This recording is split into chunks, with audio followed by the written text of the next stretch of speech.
Time and again, the world bears witness to truths seldom said. Lend an ear. We promise enlightened, informed conversation. My name is Robert, and this is Seldom Said, the place where conversation matters.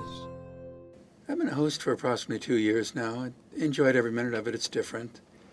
I've always been a writer, so it's kind of verbal writing, putting thoughts down, not on paper, but through a microphone to a listening audience. It is indeed enjoyable. We have a great deal of radio performance and broadcasting today, but much of it really seems to boil down to 5 people yelling at each other or records being played. I decided to prescribe this as if I were writing an article.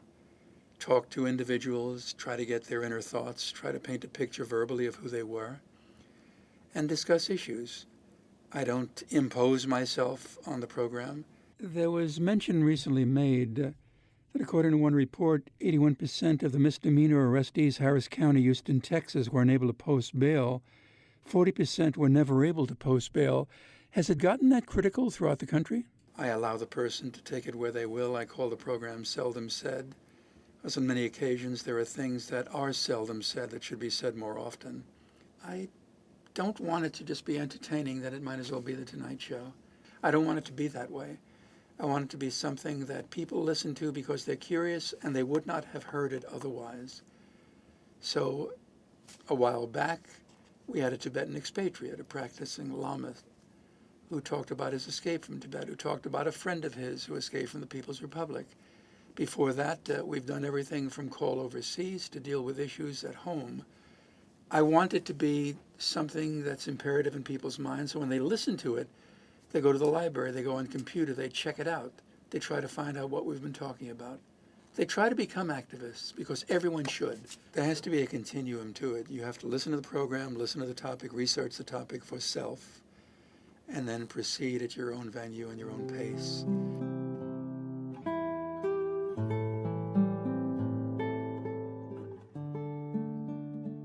I was a teacher at a small school called Island Trees, the Levittown, Plain Edge, Bethpage, Plainview area. It's right in the middle.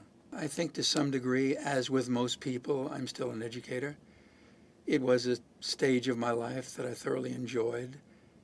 It was a series of over 4 decades, and one figures 125 to 150 students per year times 48. That's a lot of people who pass your way. And a lot of people take with them what you said. There are some people who seek the program out and seek me out because they've heard it or they know me. There are people who come as friends who I've known over the years that I've worked with. And then there are people that I feel would be interesting on air that I seek out. Many of them, most of them, in fact, I am grateful, are very sympathetic and very positive and do want to do it. And we've done many programs like that. I'm a liberal Democrat. I've interviewed people who are very right and very conservative. There's a middle ground. There's always a bridge between us. If there weren't a bridge between us, we don't have a country. And that's part of the difficulty today. Nobody's talking to anyone. I'd rather listen than talk because I might learn something. You'll know after 5 minutes if you've learned something. He can be the quintessentially evil person. We can explore his evilness.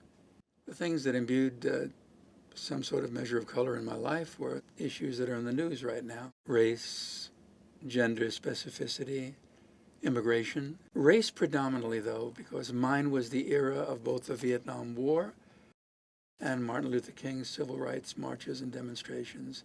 And there was so much that needed to be done, not only in the South, but throughout the country. You have to remember that we're talking about 1965 to 1968, a period of time when schools were segregated. It was a fight for political equality. Social equality still has not arrived totally, but it was an era when black and white was separated by intent, by law, by every kind of official measure. And that was the focus of many of our periods of activism, to break down those walls. Did everything I could, and we all did everything we could to touch the minds of people out there, especially the minds of the young, our generation, because we were more attuned to change. I can speak only for myself, perhaps more precisely. I got up in the morning thinking I could change the world that day. By the time I pulled the covers up in the evening, something would have been changed for the better that I had a voice and a part in. I'm not entirely sure that exists. Perhaps it will, because there seems to be a growing wave of activism out there over certain issues that have been in the news. But I have not initially seen that as prevalently as I saw it during the 60s. But I do think it's there. The young just have to be touched in the right way. Some people said the 60s were the most violent and virulent time in American history since the American Civil War. Perhaps if things continue as they are, perhaps the generation today will be saying someday, I remember those years.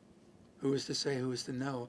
But there's a lot that's happening now that really hasn't happened before historically in the United States.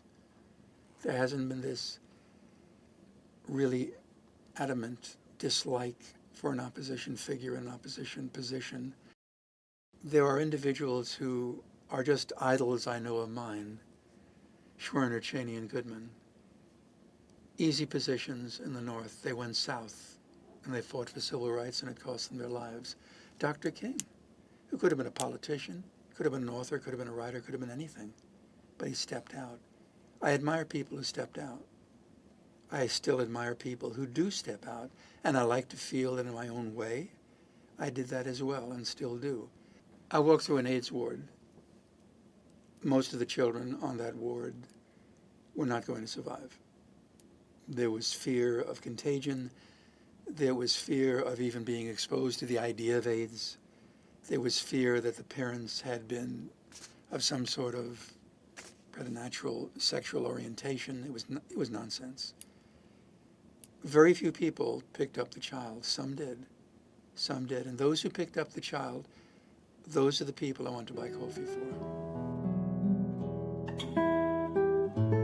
I've never wanted to be 80, looking out the window saying, woulda, coulda, shoulda. I could have done that. I should have done that. Why didn't I do that? I've seen so many people feel that way, and it's a horror. It's a disease. It's worse than a disease. It's like their lives are bankrupt. Do something. Don't wake in the morning and say you don't like this and then go back to bed at night having done nothing. You'll regret it in the future.